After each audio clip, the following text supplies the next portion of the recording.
Picasso, Monet, Duchamp, Moore, Bacon. Oggi noi diciamo nel 2007 che sono antichi. Non sono più contemporanei.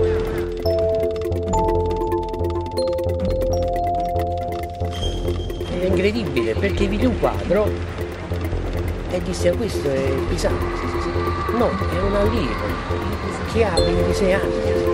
Però quello, quando io vedo Pisani, mi disse un'altra gatta, ma questo è Bacon.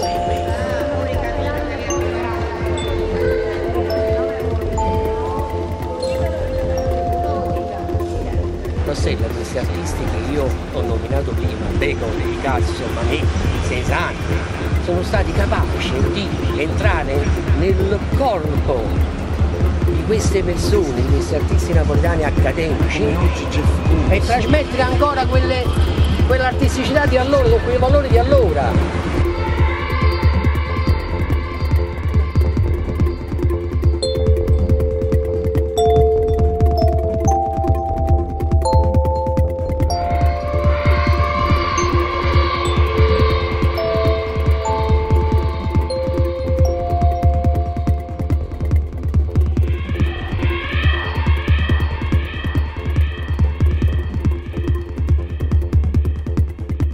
Secondo me noi dobbiamo capire chi sono realmente i maestri e chi sono realmente gli alunni.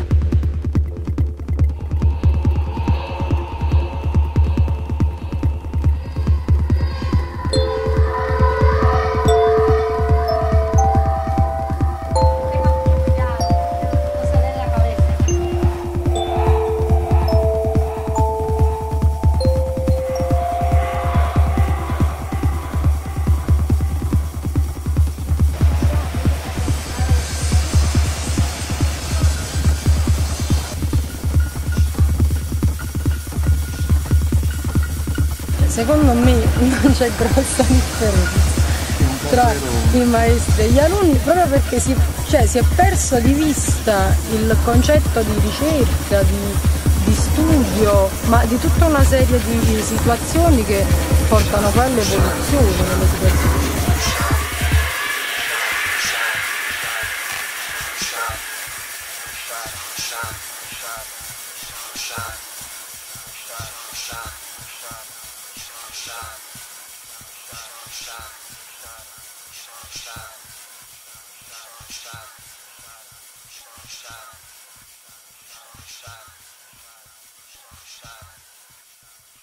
Shot.